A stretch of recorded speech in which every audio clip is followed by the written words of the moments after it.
কম ছিল দুনিয়াতে, কিন্তু আপনি হায়াতুল নবী সুবহানাল্লাহ কিয়ামত পর্যন্ত রোজা থাকবে আর উম্মতের সালাতুল শুনবেন। উম্মত পুলিশ ওই যাবে মসজিদ থেকে শুরু নয়, तमाम পৃথিবী থেকে উম্মত আপনাকে সালাম দিবে। রোজার ভিতর হায়াতুল নবী সাথে আপনি সালামটা গ্রহণ করবেন, সালামের উত্তর দিবেন। আর এই সালামের পরিবর্তে কিয়ামতের ময়দানে আপনি আপনার উম্মতের জন্য শাফায়াত করবেন।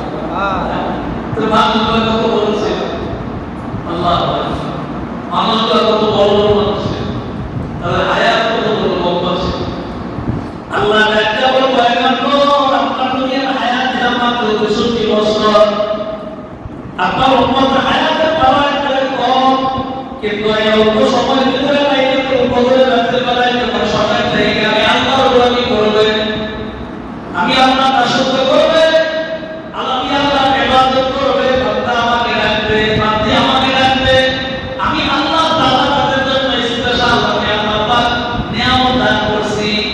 একটা রাত ইবাদত করবে, আমি আল্লাহ তাকে 1000 মাসের চেয়েও বেশি সওয়াব দান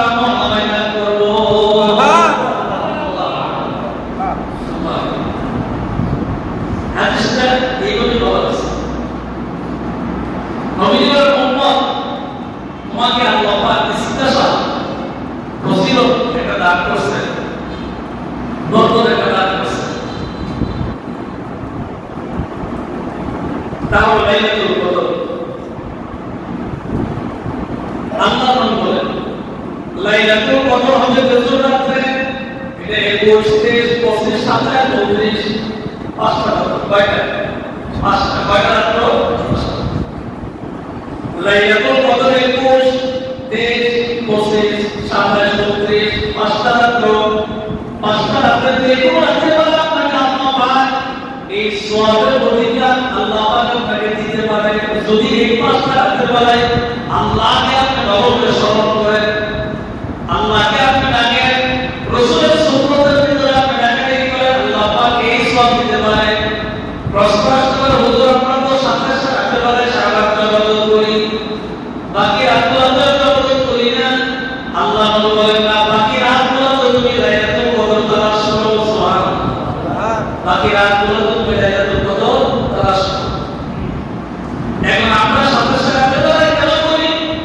আল্লাহ পাক কোরআনের মধ্যে সুন্দর করে বলেছে, ইন্না আনজালনাহু ফি লাইলাতিল কদর ওয়া মা আদরাকা মা লাইলাতুল কদর লাইলাতুল কদর খায়রুম মিন আলফি শাহর তানাজ্জালুল মালাইকাতু ওয়ার-রূহু ফিহা বিইذনি রাব্বিহিম মিন কুল্লি আমর সালামুন হিয়া হাত্তা মাতলাইল ফাজর। আল্লাহু আকবার। এই সূরাটা, এই লাইলাতুল কদর, এই সূরাটা কদরের রাতের বেলার নামে একটা সূরা আল্লাহ তাআলা করেছেন। এই সূরাটা যখন কোনো বান্দা বান্দী তেলাওয়াত করবে, তেলাওয়াত করার সময় খেয়াল করলে দেখবেন সূরাটার ভিতরে লাইলাতুল কদর শব্দটা 3 বার হয়। লাইলাতুল কদর কয়বার হয়?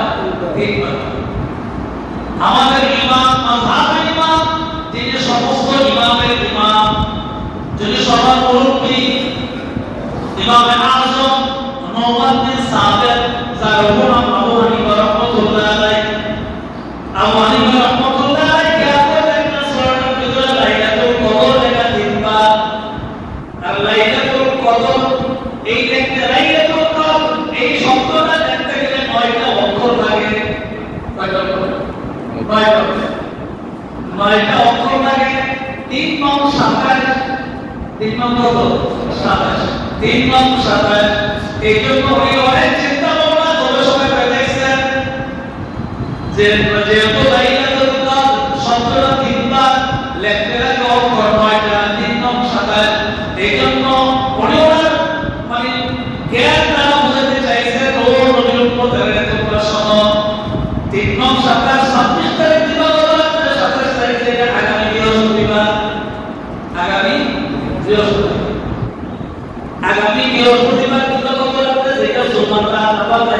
কদরের সাথে সারা আল্লাহ বলেন উম্মতেরা তোমরা শোনো লাইলাতুল কদর কিন্তু তোমরা 5টা রাত্রি খুঁজবা কিন্তু এর ভিতরে ইমাম আযম বলেন লাইলাতুল কদরের যদি সাথে সাথে বেলায় তোমরা ইবাদত করো আমার আল্লাহ কোরআনে কারীমের ভিতরে সূরার ভিতরে আল্লাহ পাক বলেন যে লাইলাতুল কদর খায়রুম মিন আলফি শাহর এই রাতের বেলা যদি কোনো ব্যক্তি ইবাদত করে আল্লাহ তাআলা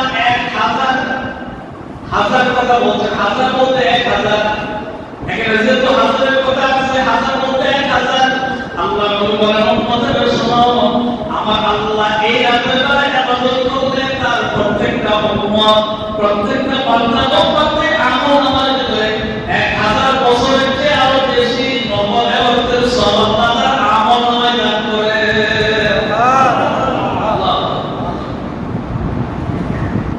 এইজন্য লাইলাতুল কদর আমরা খুঁজে নিব ইবাদত করতে হবে আজকে থেকে একেবারে ঈদের রাত পর্যন্ত প্রত্যেকটা রাত খুব গুরুত্বপূর্ণ প্রত্যেকটা রাত খুব গুরুত্বপূর্ণ এই জন্য প্রত্যেকটা রাতের বেলা আমরা লাইলাতুল কদর খুঁজব বিশেষ করে বেসর রাতে 21 23 25 27 29 বেসর আল্লাহ বলেন যে ব্যক্তি কোন লাভের আশায় এই রাতের বেলা ইবাদত করবে আল্লাহ পাক পরিপূর্ণ সওয়াব তার আমলনামায় দান করবেন সুবহানাল্লাহ ওই বিষয়টা কি এখানে হাদিসটা বলা হয়েছে কোন লাভের আশায় কেন বলা হলো এখানে প্রত্যেকটা মানুষের আমল কবুল হয় তার নিয়তের উপর জোরে বল কিসের উপরে নিয়তের উপর তার প্রত্যেকটা ইবাদত আল্লাহর কাছে গ্রহণযোগ্য হয় নিয়তের উপর আপনি যদি নিয়ত করেন না আমি আজকে রাতের বেলায় লাইলাতুল কদরের ইবাদত করব আমি আল্লাহ সান্নিধ্য পাওয়ার জন্য আমি খুশবু তালাশ করে ইবাদত করব আল্লাহ পাক বলেন এই নিয়তের উপরে তোমাকে কি করা হবে আমল কবুল করা হবে এবং সওয়াব দান করা হবে وفي الحديث الشريف حديث المدرس إذا كانت ليلة القدر يأمر الله عز وجل جبريل عليه الصلاة والسلام فيحمله في كوكبة من الملائكة ومعهم لواء أحمر فيركز اللواء على ظهره الكعبة حديث طويل رسول الله صلى الله عليه وسلم বলছেন যখন লাইলাতুল কদর উপস্থিত হয় তখন আল্লাহ তাআলা জিবরাইলকে বলেন জিবরাইল তুমি ফেরেশতাকে হুকুম করো আর জিবরাইলকে বলে তুমি তো সম্মানিত ফেরেশতা তুমি বাকি ফেরেশতাদেরকে বলো যে তারা সবাই যেন সমস্ত একটা পতাকা ধারণ করে সুবহানাল্লাহ আপনি খেয়াল করুন কথার ভিতরে অনেক চিন্তা ভাবনা করা হয় এখানে ফেরেশতাদেরকে আল্লাহ বলছেন জিবরাইল তুমি তোমার বাকি ফেরেশতাদেরকে বলো সমস্ত পতাকা ধারণ করে তারা যেন মক্কাতে নাযিল হয় সুবহানাল্লাহ এখানে অন্য কোনো পতাকার কথা বললেন না সমস্ত পতাকা বললেন কেন এই জন্য বললেন যে নবীজির রওজার উপরে সবুজ গম্বুজ আছে সুবহানাল্লাহ নবীজির রওজার উপরে কি আছে সবুজ গম্বুজ আছে এই জন্য সবুজ এই গম্বুজকে কেন্দ্র করে আল্লাহ পাক বলছেন জিবরাইল তুমি তোমার আশেপাশের সমস্ত ফেরেশতাদেরকে ডাক দেবো তারা যেন সবুজ পতাকা ধারণ করে মক্কাতে নাযিল হয় জিবরাইল আলাইহিস সালাম বলেন ও আল্লাহ আপনি যে হুকুম করেছেন দেরি করব না লাইলাতুল কদর রাতের বেলায় কি চলে যাব মক্কাতে জিবরাইল ডাকতে বলে ও আল্লাহ আমাকে তো আপনি 600 টাকা দান করেছেন লাইলাতুল কদরের জন্য আমি 100 টাকা করে দিব সুবহানাল্লাহ লাইলাতুল কদর ইবাদত যারা করে তাদের জন্য জিবরাইল আল্লাহর পক্ষ থেকে যখন আল্লাহ পাক বললেন তখন জিবরাইল উত্তর দিলেন আল্লাহ আপনি যেহেতু আমাদেরকে বলছেন রহমতের ফেরেশতা নিয়ে জমিন অবতরণ করার জন্য মক্কার কথা কেন বলবেন মক্কা হলো মুসলমানদের একটা কেন্দ্র মক্কা মুসলমানদের কি এক নম্বর তো কেন্দ্র আলিয়া আব্দুল ওয়াহ্বাব আযাল বাইত এক নম্বরে কি মুসলমানদের জ্ঞান, 2 নম্বর तमाम পৃথিবীর মুসলমানদের একটা জ্ঞান হলো তারা বইতে থেকে মুসলমানদের একত্রিত হয় এবং কি বলে লাব্বাইক আল্লাহুম্মা লাব্বাইক এই শব্দগুলো। জিবরাইল ডাকতে আল্লাহ আমি আমার 600 টাকা থেকে 100 টাকা আমি আপনার উম্মত আখির পয়গম্বর উম্মতের জন্য লাইলাতুল কদরকে কেন্দ্র করে আমি বলে দিব। এর ভিতরে দুইটা টাকা আছে, সেই টাকাগুলি জিবরাইল আল্লাহকে ডাকতে আল্লাহ আপনার হুকুমে তো সব কাজ করি, কিন্তু 100 টাকার ভিতরে দুইটা টাকা আছে আমি কখনো এই দুইটা টাকা করি না, কখনো দুইটা টাকা এই পৃথিবীর জন্য ইস্তেমাল করি না, আমি করি না শুধুমাত্র আখির পয়গম্বর উম্মতের জন্য লাইলাতুল কদর রাতের বেলা এই দুইটা টাকা আমি 70 টা উম্মতের রহমতের জন্য মিশায়া দেই। সুবহানাল্লাহ সুবহানাল্লাহ।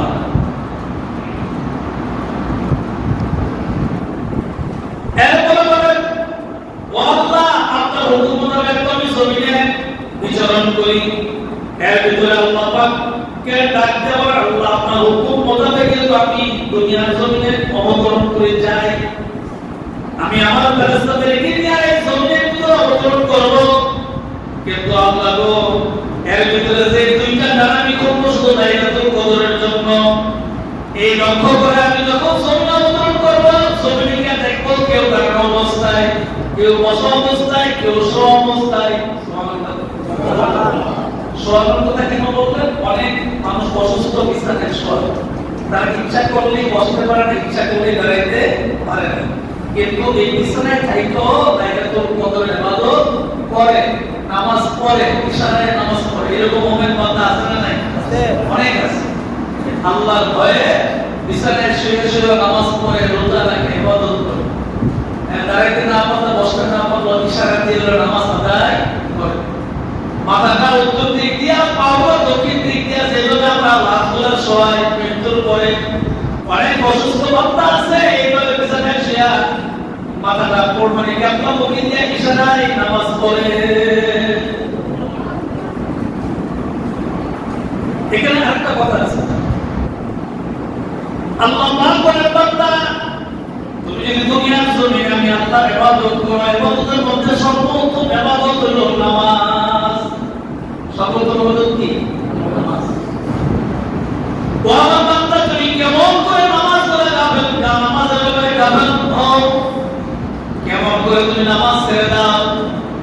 তুমি যদি সঠিক আমার বান্দায় হয়ে থাকো, আমি আল্লাহর গোলাম যদি সত্যিকারে হয়ে থাকো, তাইলে অবশ্যই তুমি নামাজ পড়বে। নামাজ ছাড়া বান্দা দাবি করার তোমার কোনো অধিকার নাই। নামাজ ছাড়া বান্দা দাবি করার কোনো অধিকার নাই। আর এই নামাজের জন্য আল্লাহ পাকের শ্রেষ্ঠ পয়গম্বর যার হায়াত ছিল দুনিয়াতে কম, কিন্তু মর্যাদা ছিল অনেক বেশি। উম্মতের হায়াত কম, মর্যাদা অনেক বেশি। সুবহানাল্লাহ। আপনার আমার হায়াত কম, কিন্তু মর্যাদা বেশি। কারণ এই জন্যই আল্লাহ লাইলাতুল কদর দিয়েছেন। এখন লাইলাতুল কদর আপনি কি করবেন, এই জন্য এখানে সব মানে কথাটা আসছে। লাইলাতুল কদর আপনি কি করবেন? লাইলাতুল কদরে আপনি বেশি বেশি করে নামাজ পড়বেন। বেশি বেশি করে কি করবেন? নামাজ পড়বেন। লাইলাতুল কদরে বেশি বেশি করে নামাজ পড়বেন। এই নামাজই কোনো মানুষ দাঁড়ানো অবস্থায় থাকে, কোনো মানুষ বসা অবস্থায় থাকে অসুস্থ হইলে, আবার কোনো মানুষ অসুস্থের কারণে শোয়া অবস্থায় থাকে।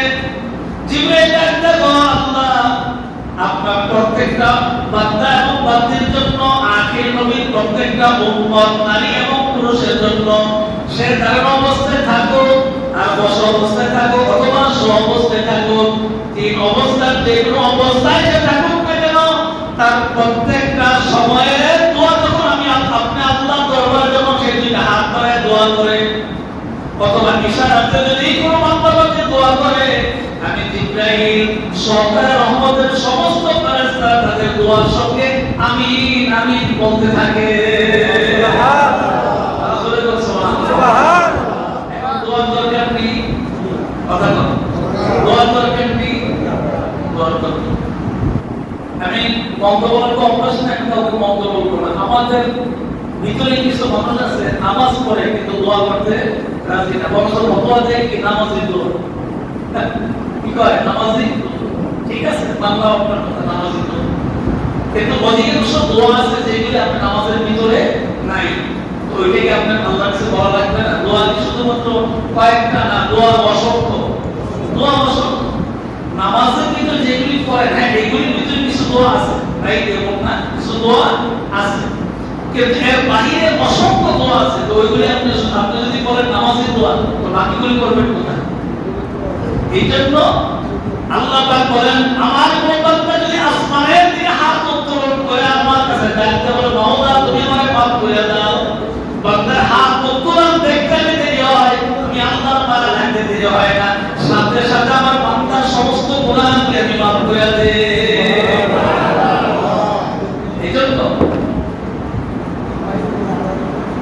এই জন্য আপনি এত ভদ্র প্রকাশ করার দরকার, মনকে উজাড় করেন, মনকে উজাড় করে দিলকে নরম করেন আল্লাহর কাছে।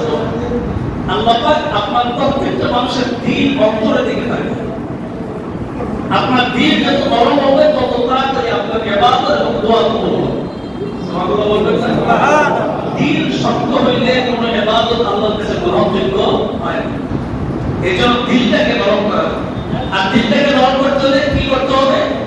বেশি বেশি করে লাইলাতুল কদরে যে কোনো সময় বেশি বেশি করে নামাজ পড়া লাগে। কারণ নামাজের ভিতরে আপনি বলতেছেন, তেলাওয়াত করতেছেন, এক নাম্বার রুকুতে আপনি বলতেছেন সুবহান রাব্বিয়াল আযীম, সাজদাতে বলতেছেন সুবহান রাব্বিয়াল আ'লা। এই যত বেশি নামাজ পড়বেন দিল তত নরম হবে। কারণ আমরা তো চাইলেন একজনের কাছে, উনি কে? আল্লাহ। জবান করে সবাই বলুন উনি কে? আল্লাহ। আমরা তো একজনের কাছে চাইলেন, এই জন্য দিল খুইলা আল্লাহর কাছে বলুন।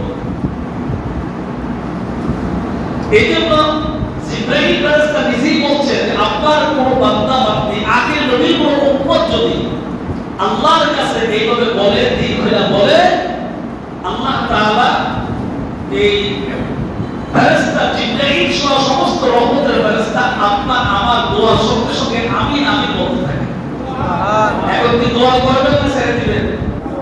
দোয়া করবেন, বেশি না কম? বেশি বেশি বেশি চাইবেন। হাদিসের আলোকে আরো কতগুলো কথা আছে, তাহলে এই যে আপনি যদি আপনার বাবার কাছে মনে করেন আপনার বাবাই আপনার দুনিয়াতে সবচেয়ে প্রিয়, আপনার বাবা এবং আপনার মা মানে সৃষ্টি জগৎ, নবী আলাইহিস সালাম ওইটা আলাদা, নবী আলাইহিস সালাম বাদ দিয়া বাকি সৃষ্টি জগতের ভিতরে আপনার পরিবারের ভিতরে সবচেয়ে আপন হলো মা এবং বাবা। আল্লাহ নবী বলেন, ও দুনিয়ার আমার প্রকার তোমরা শোনো, দুনিয়াতে আমার মা বাবা সন্তানের কাছে অনেক মর্যাদাশীল, অনেক মর্যাদাশীল, সন্তানের কাছে অনেক দামি মা বাবা, কিন্তু মা বাবারও সন্তানের প্রতি অনেক মায়া থাকে।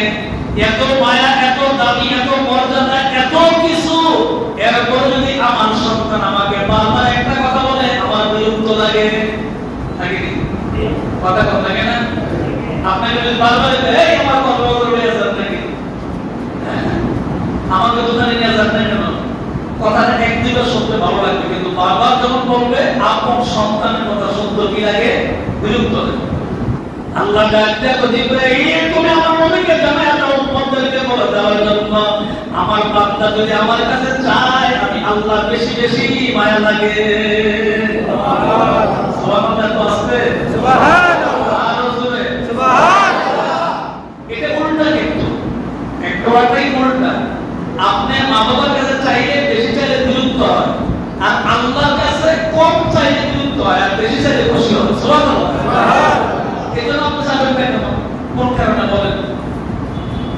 আমি নাম বলবো না, আমি রমজান মাসে কিছু কিছু মসজিদে নামাজ পড়তে গিয়ে খেয়াল করছি, ইমাম সাহেব সালাম ফেরানোর পরই মানে দৌড়ে দৌড়ে করে মসজিদ থেকে বাইরে বের হচ্ছে। কারণটা কি? আপনার কি এত কাজ যে আপনি মসজিদের তাসবিহ করার সময় নেই? এত কাজ দিয়ে আপনি কি করবেন? এত কাজ নিয়ে করবেনটা কি? পরকালে আপনি কি দেখাবেন আপনার আমল? আপনার অন্ততপক্ষে তাসবিহগুলো তো সুন্দর করে বসে আদায় করবেন না। সালাম টাইমে তবে বিরতি দিতে হয় ওই কবরে মসজিদে নাম কিন্তু বলি নাই, মানে রমজানে বিভিন্ন জায়গায় দাওয়াতে গেছি, মসজিদে নামাজ পড়ছি, বিভিন্ন জায়গায় সফর অবস্থায় করে লক্ষ্য করে দেখছি যে মানুষের অবস্থা এরকম। কেন? কারণ আপনার রমজানের আগে এরকম করেন, রমজান আসলে এরকম করেন, তাহলে রমজানের কি মূল্য হইল আপনার কাছে? অবশ্য রমজান আপনাকে ডেকে ডেকে বলছে, হে আল্লাহর গোলাম, আমি তোমাকে জাহান্নামের আগুন থেকে ফিরিয়ে দেব। সুবহানাল্লাহ। আমরা এই কথাটার কত দাম, কত মূল্য জানেন? রমজান, রোজা, শাহরু রমাদান আল্লাযী উনজিলা ফীহিল কুরআন, এই রমাদান আপনাকে ডেকে ডেকে বলছে, হে আল্লাহর গোলাম, হে আল্লাহর বান্দা বান্দি, আমি তোমাদেরকে জাহান্নামের আগুন থেকে বাঁচায় দেব। আমি রমাদান তোমার জন্য একটা ঢাল, এই ঢাল জাহান্নামের আগুন থেকে তোমাকে ফিরিয়ে দেব। সুবহানাল্লাহ। আর সেই গুরুত্বপূর্ণ রমজানে আপনি সালাম কেন সাজাতে ভাই, কারণটা কি? এত কাজ কেন? এত কি আপনার জরুরি আছে যে আপনি আল্লাহ দেওয়া সুবহানাল্লাহ আলহামদুলিল্লাহ লা ইলাহা ইল্লাল্লাহ আল্লাহু আকবার সুবহানাল্লাহি ওয়া বিহামদিহি সুবহানাল্লাহি আযীম আস্তাগফিরুল্লাহ ইন্নাল্লাহা গফুরুর রহিম। এরকম অনেক তাসবিহ তাহলিল ইস্তিগফার আছে, এগুলো আপনি পড়বেন। বসে বসে নিজে নিজে পড়েন, অসুবিধা কি? আপনি নিজে নিজে বসে বসে একবারে দুরুস্তি করে নিগুম চুপচাপ পড়েন, তারপরে দুরুস্তি করে আস্তে আস্তে মসজিদে বের হন। আমার কথা আপনাদের কষ্ট লাগছে? আপনাদের উপকারের জন্য, আমার নিজের উপকারের জন্য বলছি। আপনি একটু মনোযোগ সহকারে ইবাদত করেন। কারণ কি? কারণ হলো আল্লাহ শ্রেষ্ঠ পয়গম্বর মুহাম্মদ রাসূলুল্লাহ সাল্লাল্লাহু আলাইহি সাল্লাম লক্ষ্য করে দেখছেন, সুবহানাল্লাহ, উনিও লক্ষ্য করে দেখছেন হযরত বেলাল যখন মসজিদে আযান দিত, সবার আগে আবু বকর সিদ্দিক রাদিয়াল্লাহু আনহু মসজিদে এসে হাজির হইত। আল্লাহু আকবার। নবীজি এটা খেয়াল করছেন। তারপরে নামাজ শেষ যখন হয়ে যাইত, নবীজি এটাও খেয়াল করছেন, সবার শেষে আবু বকর সিদ্দিক রাদিয়াল্লাহু আনহু মসজিদ থেকে বের হইত। আল্লাহুম্মা ফতহি আবওয়াবা রাহমাতিক, মসজিদে প্রবেশ করত। আল্লাহুম্মা ইন্নী আসআলুকা মিন ফাদলিক, দোয়া করে মসজিদ থেকে বের হইত। নবীজি খেয়াল করে দেখছেন যে আবু বকর সিদ্দিক রাদিয়াল্লাহু আনহু মসজিদের ভিতর সবচেয়ে সময় দিতে বেশি। নামাজ তো পড়তোই, বরং উনি সবার আগে আসতো আর সবার পরে বের হইত। আপনি যদি আপনার মানে বিষয়টা কি যে কর্ম তো সবারই আছে, কাজ তো আপনারও আছে আমারও আছে, কিন্তু এর ভিতরে একটু সময় আল্লাহর ঘরে একটু সময় দেওয়া যায়। কেন? আখিরাতের জন্য। জরুরি কেন দিতে হবে? আখিরাতের জন্য। একটা কথা খেয়াল করেন, একটু খেয়াল করেন। আমি আসার সময় কলেজে দেখলাম মহিলার অভাব নেই, এত মহিলা, ইমান বাঁচানো বড় কষ্ট। অবশ্য জুমার দিন এখন মানুষ মসজিদে আসবে, অসংখ্য মহিলা দেখলাম কর্মবাজারে। ওই মহিলা যখন দেখলাম আমার নজর আসতো না, আমি চিন্তা করলাম, আরে আজকে ফিলিস্তিনের মানুষগুলা, গাজার মানুষগুলা দৌড়ে তাদেরকে মারতেছে, আর তারা মারা যাচ্ছে। বিশাল বড় ইমারত, বিল্ডিং, হ্যাঁ, এক বোমায় একবারে নিস্তলা পর্যন্ত শেষ। আর আমি মুসলমান, আপনি মুসলমান, কেউ হয়তো দেশে থাকে, কেউ হয়তো প্রবাসে থাকে, হাজার হাজার টাকা দিয়ে মার্কেট করতেছে, কিন্তু সেই মুসলমান কি খবর রাখছে যে আজকের দিনেও ফিলিস্তিন গাজাতে মুসলমান একেবারে নিধন করে যাচ্ছে। অবশ্য মানবতার দোহাই দিচ্ছে তারাই, ঠিক কিনা ধরে যারা সারা বিশ্বে মানবতার দোহাই দেন তারাই ফিলিস্তিনের মুসলমানদেরকে একেবারে তছনছ করে দিচ্ছে। বাড়িঘর তো শেষই, মানুষও শেষ। আজকাল দেখলাম একটা বাচ্চা ধ্বংসস্তূপের মধ্যে বসে বসে আল্লাহর কোরআন তেলাওয়াত করতেছে। ভাই, অনেক কিছু নেবেন না। আমি কথাটা বলার কারণ হলো, আপনি বাজার করেন, অসুবিধা নেই, আপনি যেহেতু সামনে ঈদ বাজার করতেই পারেন, এটা স্বাভাবিক। কিন্তু চিন্তা করেন বিশ্বের মুসলমানদের অবস্থা কি। এরা তো মুসলমান, আমিও তো মুসলমান, এরা কষ্ট পায়, ইমানের দাবি হইল আমিও কষ্ট পাই, আপনার কষ্ট পাই, ঠিক কিনা ধরে ইমানের দাবি। ইমানের দাবি হইল আমার পৃথিবীতে যে কোনো জায়গায় যদি কোনো মুসলমান কষ্ট পায়, আপনিও কষ্ট পাবে, এটা ইমানের দাবি। রাসূল সাল্লাল্লাহু আলাইহি ওয়াসাল্লাম উদাহরণ দিচ্ছেন যে তোমার মাথার চুল যদি টান দেয়, তাহলে তোমার শরীর যদি সুস্থ থাকে, তাহলে পাওয়ার তালু পর্যন্ত টের পাবে না, চুল টান দিছে, ঠিক কিনা ধরে ঠিক তত তাম বিশ্বে যে কোনো জায়গায় মুসলমান যদি নিধন হয়, মুসলমানের উপর যদি জুলুম করা হয়, যারা মানবতার দোহাই দিয়ে মসজিদ ভাঙে, আর আমরা কি করি? মূর্তি পূজা পাহারা দিই। মুসলমান, আল্লাহ তাআলা আমাদেরকে এই কথাগুলি বোঝার তৌফিক দান করুন। সবার করে বলেন আমিন। আল্লাহ আল্লাহ।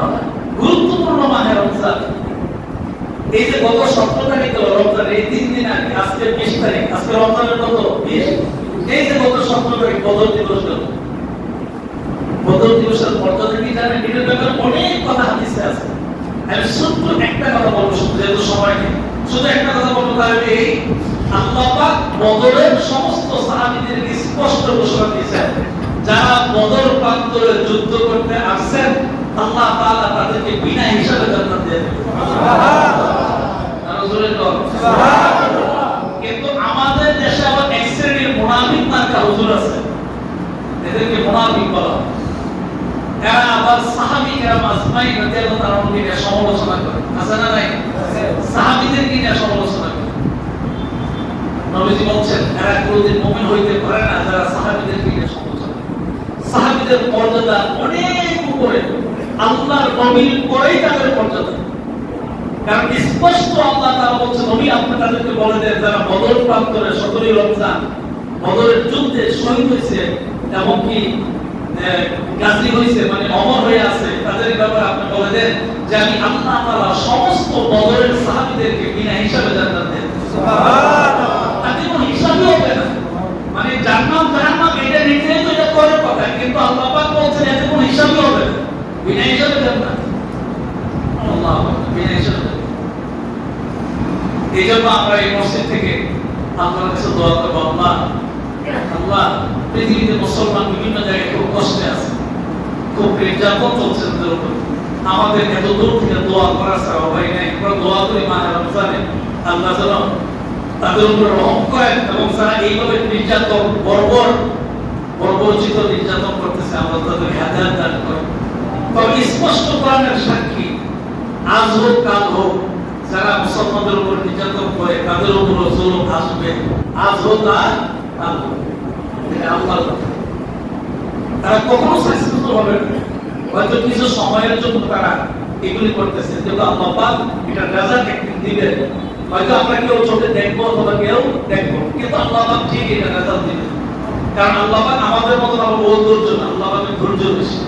আল্লাহ পাক দেখা মাত্রই কাউকে শাস্তি দেন, দেখা মাত্র যদি শাস্তি দিতেন তাহলে আল্লাহ পাক আখিরাত নামে কোনো শব্দ কোরআনে কারিমে মালিক কাউকে বলতেন না। এই জন্য আল্লাহ পাকের ধৈর্য বেশি, আল্লাহ পাক খেয়াল করে। সম্মানিত মুসলিম কেরাম, আমি যে কথাটি আপনাদের কাছে উপস্থাপন করেছিলাম লাইলাতুল কদর ব্যাপারে, আল্লাহ পাক সর্বপ্রথম বলছেন ইন্না আনজালনাহু ফি লাইলাতুল কদর, নিশ্চয়ই লাইলাতুল কদর মাহে রমজানের লাইলাতুল কদরে আমি আল্লাহ পাক এই আয়াতের দ্বারা বলছেন, নবী আপনি তাদেরকে বলেন করতে বলেন আমি আল্লাহ কোরআন নাযিল করেছি। সুবহানাল্লাহ। দুই নম্বর আল্লাহ পাক বলছেন ওমা আদরাকা মা লাইলাতুল কদর, আল্লাহ পাক বলছেন নবী আপনি কি জানেন শবে কদর কি? এরপর বলেছেন লাইলাতুল কদর খায়রুম মিন আলফি শাহর তানাজ্জালুল মালায়েকাতু ওয়ার রূহু বিইذনি রাব্বিহিম মিন কুল্লি আমর সালামুন। এখানে কি থাকছে?